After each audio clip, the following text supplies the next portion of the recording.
इस धरती पर मौजूद सभी जीवों में इंसान का दिमाग सबसे ज़्यादा स्मार्ट है, लेकिन कुछ चीज़ें ऐसी हैं जो आज भी हमारी समझ से परे हैं, जिनमें हम हमेशा ही उलझे रहते हैं। उन्हीं में से एक है पैराडॉक्सली हाइपोथेसिस। हम सच्चाई को एक अलग नज़रिए से देखते हैं, लेकिन अगर विरोधाभास के नज़रिए से देखें तो हम जिस रियलिटी को देखते हैं वो काम ही नहीं करती। आज भी कई वैज्ञानिकों को लगता है कि उन्होंने 50 साल पुरानी पैराडॉक्स को सुलझा लिया है, लेकिन क्या ये सच है? दोस्तों, इस वीडियो में हम एक ऐसे पैराडॉक्स के बारे में जानेंगे जो वैज्ञानिकों को रात में सोने भी नहीं देता। Fermi paradox. इस पैराडॉक्स से तो आप वाकिफ ही होंगे। एक फिजिसिस्ट हैं जिनका नाम है एनरिको फर्मी, जिन्होंने दुनिया का सबसे पहला न्यूक्लियर रिएक्टर बनाया था। उन्होंने एक सवाल पूछा कि सभी एलियंस कहाँ हैं।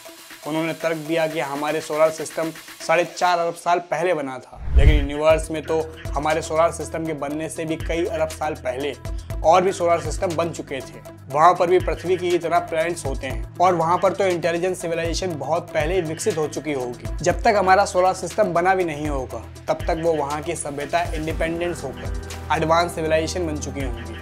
अब उनकी तुलना में तो हमारा सोलर सिस्टम नया ही है, तो वो पुरानी एलियन सभ्यताएं कहाँ गई? हमारी मिल्की वे गैलेक्सी में कितनी एलियन सभ्यताएं मौजूद हो सकती हैं? इसे जानने के लिए डेकोरेशन का सहारा लिया जाता है। हमारी गैलेक्सी में number of alien civilization point करने के लिए डेकोरेशन के साथ वेरिएबल्स का इस्तेमाल किया जाता है। असल में ये आइडिया रेक्टिफिकेशन से मिलता है कि सिर्फ हमारी मिल्की वे गैलेक्सी में ही करोड़ों ऐसी दुनियाएं मौजूद हैं जो पृथ्वी की ही तरह हैं। लेकिन ये बात तो 1968 की है। तब तक कोई नहीं जानता था कि हमारी दुनिया के बाहर भी कोई ऐसी दुनिया होगी जो हमारी ही तरह किसी तारे का चक्कर लगा रही होगी। साल 2019 में वैज्ञानिकों ने केपलर स्पेस टेलीस्कोप के डेटा में पाया कि सिर्फ हमारी गैलेक्सी मिल्की वे में 30 करोड़ दुनियाएं ऐसी हैं जो हमारी पृथ्वी की ही तरह हैं।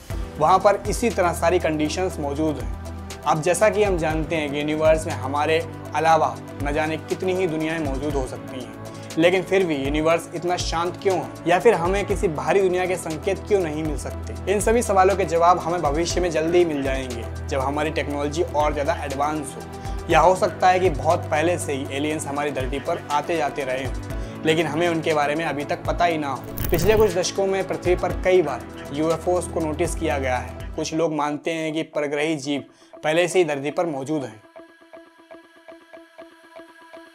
असल में ये टाइम ट्रेवल का पैराडॉक्स है, और ये सच में दिमाग को झकझोर कर रख देने वाला पैराडॉक्स है, क्योंकि इस पैराडॉक्स में समय एक लूप में चलता है और समय की टाइमलाइन पर कौन सी घटना पहले घटी थी या कौन सी बाद में, ये बता पाना बहुत मुश्किल होता है। बूटस्ट्रैप पैराडॉक्स को एग्जाम्पल से आसानी से समझ सकते हैं। मान लो आप एक आज टाइम मशीन बनाएं। आपने सोचा कि चलो इस टाइम मशीन के द्वारा पास्ट में जाकर एल्बर्ट आइंस्टाइन के टाइम में मिला जाए। आप टाइम मशीन में बैठकर टाइम ट्रेवल करके अपने पास्ट में जाकर एल्बर्ट आइंस्टाइन के दौर में चले गए। वहां आपकी मुलाकात एल्बर्ट आइंस्टाइन से हुई। एल्बर्ट आइंस्टाइन ने आपसे पूछा कि आप भविष्य से पास्ट में कैसे आए, तो आपने इस टाइम मशीन का आइडिया उनको आसानी से बता दिया, जिसकी मदद से आप टाइम मशीन में आए थे। एल्बर्ट आइंस्टाइन को टाइम मशीन बनाने का तरीका मिल गया और आइंस्टाइन ने आपके बताए तरीके से टाइम मशीन बना भी ली। अब आप अपने दौर में वापस आ गए, लेकिन आपको अपने दौर में वापस आने के बाद पता चला कि भविष्य से किसी ने जाकर एल्बर्ट आइंस्टाइन को टाइम मशीन बनाना सिखा दिया था और एल्बर्ट आइंस्टाइन बहुत पहले ही टाइम मशीन बना चुके हैं। अब यहाँ पर सवाल ये आता है कि असल में टाइम मशीन का आविष्कार कब हुआ था, इस दौर में या फिर एल्बर्ट आइंस्टाइन के दौर में? अब आप कहोगे कि टाइम मशीन को तो आपने अपने दौर में ही बनाया था। तो सवाल ये है कि एल्बर्ट आइंस्टाइन जो अब इस दुनिया में नहीं है, उन्होंने तो आपके दुनिया में आने से पहले ही टाइम मशीन बना दी थी। मगर टाइमलाइन के हिसाब से देखा जाए तो एल्बर्ट आइंस्टाइन के दौर में टाइम मशीन सबसे पहले बनी थी, क्योंकि उनके दौर के बाद अब तो आपका दौर आया है, तब जाकर आपने टाइम मशीन बनाई। दोस्तों, इसी को बूटस्ट्रैप पैराडॉक्स कहा जाता है, जिसमें कौन सी घटना पहले घटी थी और कौन सी घटना बाद में घटी थी, इसका कोई अनुमान नहीं हो पाता। The grandfather paradox. ये भी एक बहुत फेमस पैराडॉक्स है। मान लो आपने एक टाइम मशीन बनाई और आप टाइम ट्रेवल करके उस दौर में पहुंच गए जब आपके दादाजी एक बच्चे थे। आपने वहां जाकर अपने दादाजी की हत्या कर दी।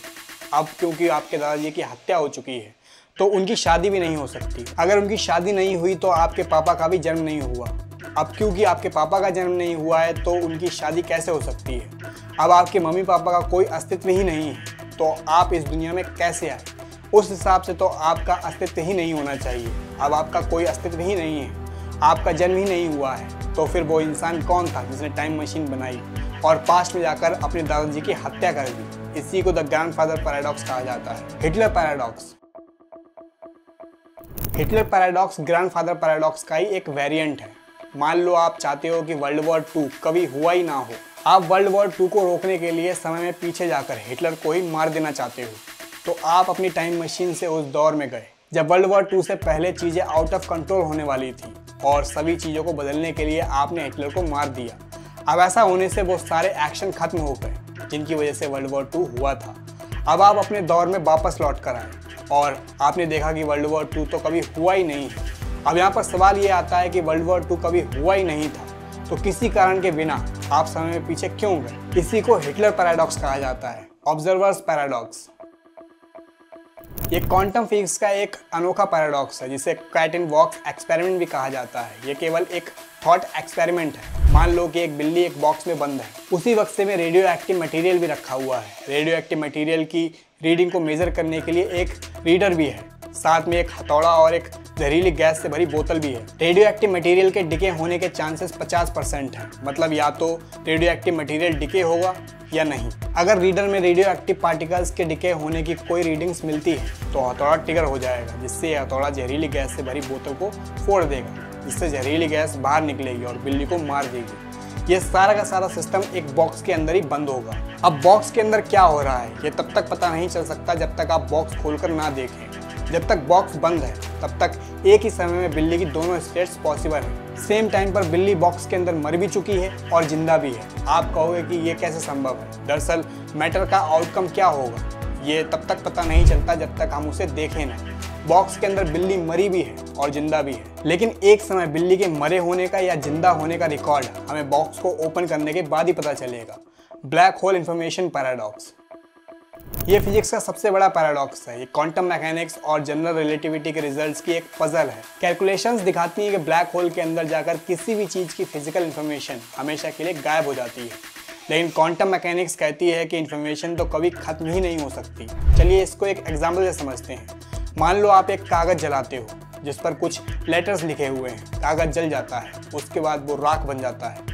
ऐसे में हम कह सकते हैं कि उस कागज़ पर लिखी हुई इन्फॉर्मेशन खत्म हो चुकी है और फिर से उस इन्फॉर्मेशन को हासिल कर पाना नामुमकिन है। लेकिन क्वांटम मैकेनिक्स कहता है कि ये पूरी तरह से असंभव नहीं है। कागज़ को जलाने पर निकलने वाले धुएं में, टेम्परेचर में और राख में वो इन्फॉर्मेशन अभी भी मौजूद है। ब्लैक होल ब्रह्मांड में चीज़ों को निगल जाता है और ऐसा लगता है कि उस चीज़ की इन्फॉर्मेशन पूरी तरह से खत्म हो गई है, लेकिन ऐसा नहीं है। हॉकिंस रेडिएशन के रूप में ब्लैक होल इवेपोरेट होते रहते हैं और अपने द्वारा निकली हुई इन्फॉर्मेशन को रिलीज करते रहते हैं।